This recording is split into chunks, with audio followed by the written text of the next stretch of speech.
রথের দিন যদি আপনার বাড়িতে লক্ষ্মী আগমন করাতে চান বা আপনার বাড়ির কুদোষ কাটাতে চান, তাহলে অবশ্যই আমি এই যে ভিডিওর মধ্যে আলোচনা করছি সেই বিষয়গুলি মেনে চলুন। কী করতে হবে এমন কিছু না, বাড়ির কর্তা বা কর্ত্রী এই দুই ব্যক্তি কিন্তু করতে পারেন, সবাইকেই করতে হবে না। আপনাদের দুজনকে সকাল সকাল বাড়িতে স্নান করে নিতে হবে, প্রাতঃস্নান করে নিতে হবে। করে নেবার পর এবার কী করতে হবে, আপনাকে কিছুটা সাদা চন্দন বাড়িতে বেটে নিতে হবে।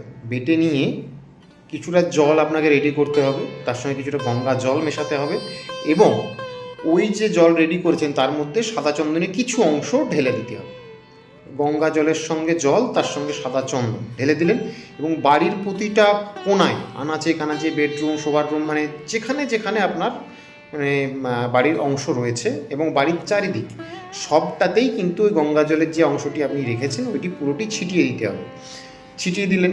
ছিটিয়ে দেওয়ার পর যেটি করবেন, আপনার বাড়িতে যদি জগন্নাথের ছবি বা মূর্তি থেকে থাকে তো খুবই ভালো, নাহলে বাড়ি থেকে একটি সংগ্রহ করে রাখুন আগে থেকে, এবং আরেকটি মাটির প্রদীপ সংগ্রহ করে রাখবেন।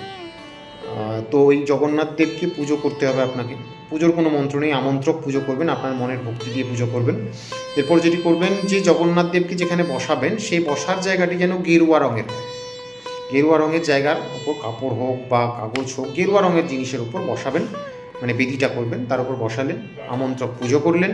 পুজো করার পর আপনি পুজোটা করবেন কিন্তু তুলসী পাতা এবং যে চন্দন অবশিষ্ট অংশটি ছিল সেই চন্দন ও তুলসী পাতা দিয়ে আপনি পুজো করবেন।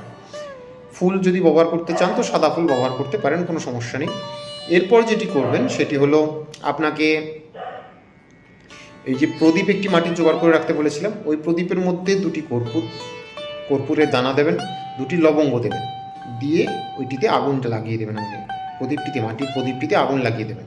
আগুন লাগিয়ে দেওয়ার পর পুড়ে যাওয়ার পর যে অবশিষ্ট অংশটি থাকবে তার মধ্যে ধোঁয়া হবে নিভে যাওয়ার পর, ওই ধোঁয়াটি গোটা মাটির আপনার যে বাড়ির চারিদিকে মানে যেভাবে ধুনা দেয় বাড়িতে সেভাবে ঘোরাবেন। এতে কি হবে, এই যে কর্পূর প্লাস আপনার মাটির লবঙ্গ দিয়েছিলেন না দুটো, ওই যে ধোঁয়াটা হচ্ছে ওতে আপনার বাড়ির যে খারাপ শক্তিগুলো রয়েছে, কুশক্তিগুলো রয়েছে, নেতিবাচক শক্তিগুলি সব বাড়ি থেকে চলে যাবে এবং আপনার বাড়ি একটি শান্ত পরিবেশে পরিণত হবে, যেখানে ইতিবাচক শক্তিই শুধুমাত্র থাকবে, কোনো নেতিবাচকতা থাকবে না।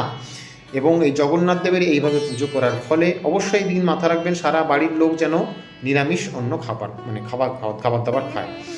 এরপর আপনি যেটি করবেন, বাড়িতে একটি নতুন গাছ লাগাবেন, সেটা টবে হোক, বাড়ির চারপাশে হোক, মানে বাড়ির অংশের মধ্যেই যেন নতুন গাছ লাগাবেন। এটি সাধ্যমতে